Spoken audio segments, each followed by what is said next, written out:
Okay, so ilalagay na natin sa Ziploc ang ating egg roll at ilalagay natin sa freezer. May naiwan pang konti pero hindi ko nabubuksan yung isang until I have my yung ibabalot ko uli. Kasi wala, kulang yung wrapper. Yung isang wrapper lang. So anyway, yun lang ang maikwento ko sa inyo ngayon. I am trying to be positive. Kasi pag hindi ko tinulungan ng sarili kong maging positive, wala akong pupuntahan.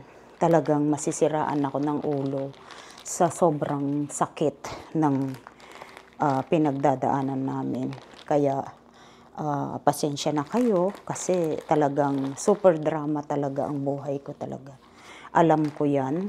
Alam ko na, yun talaga. Kaya lang, wala akong magagawa. This is my story.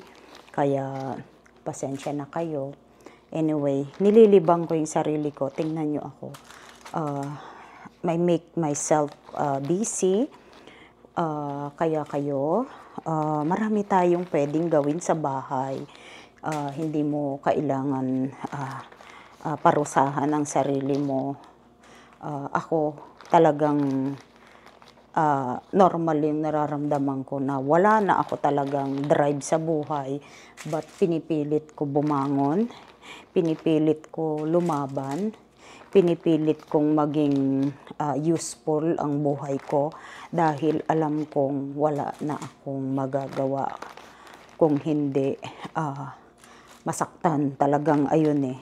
Pero like I said, wala tayong dapat sisihin, hindi tayo kailangang magalit sa tao because what we experience, like I said, alam nyo, ang daming mga taong hanggang ngayon, ilang taon na, marami akong experience ilang taon na silang nawalan ng mahal nila sa buhay na hanggang ngayon, hinuhold nila yung grudge sa puso nila. Nagagalit pa rin sila. Pero kung ako sa kanila, hindi na lang. What's the point na magagalit tayo, di ba? Wala naman tayong magagawa kung hindi magpaubaya. Wala tayong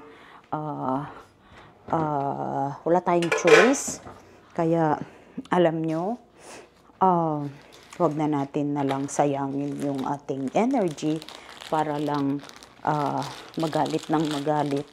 Kaya, kung sino man ang nakakapakinig nitong aking video, sana malaman nyo na hindi kayo kailangang magalit sa kahit na sino para sisihin na siya kasi ganito kasi nangyari kaya ganyan, ganito. No, wala yan. Sayang lang yung energy nyo magalit. Wala rin. Anyway, hanggang dito na lang muna tayo and thank you so much for all your support. Please, comments below kung meron kayong mga katanungan. Basta ako, I keep going. I'm trying to make myself busy.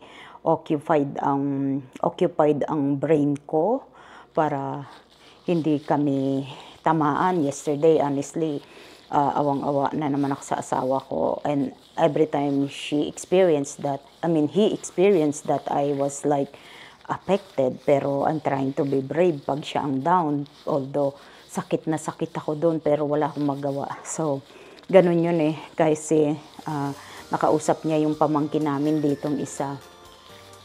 Sa phone, tinawagan daw siya. Alam niyo, pag nakakausap namin isa man sa mga close sa anak ko, napakasakit sa puso namin. Talaga kasi we will remember everything. Kaya, hindi yun madali. Para bang sudden, change ng mood namin yun. Talagang, kaya kung minsan, pasensya na kayo mga kamag-anak, kaibigan. Kung minsan sasabihin nyo sa akin, napakatigas kasi ng ulo ko, tinutulungan nyo na nga ako, ayaw ko pa. There's a time talaga, and most of the time talaga, we wanted to be just us, yung quiet. Kasi yung nag-e-enjoy ako sa mga company pero there's a time na bigla ka na lang magche-change ang mood mo because nakarinig ka ng hindi mo gusto. You know, bigla ka na lang parang electricity na magche-change agad, magso-switch yung iyong mood to, you know. Kaya ako, like I said, pasensya na muna kayo kasi ayoko makasakit. Kasi minsan nakakasakit din siguro ako ng hindi ko intention. So, ang pang-intindi namin para bang iba, napaka-iksi ng aming patient. So, I hope you guys understand. That's why the reason I was doing this to release and to paintindi sa sarili ko na this is only a part of my grieving. I don't know until when, basta this is my way. Wala akong pakialam kung may mga taong, hindi ako maiintindihan dahil choice din naman nila yun. Wala tayong magagawa dahil they don't understand. They never been to our experience. Kaya napakadali yun sa mga taong i-criticize kasi hindi nga nila posisyon. But anyway, like I said, till next again. So hopefully, panoodin nyo uli yung next video ko. But I am trying naman na sana lagi lang akong in good mood kasi naman tong utak ko, ewan ko ba ano ba nangyayari. Sobrang gulo-gulo na talaga. So pasensya na muna, okay? So till next again. God bless us all. Take care, everyone.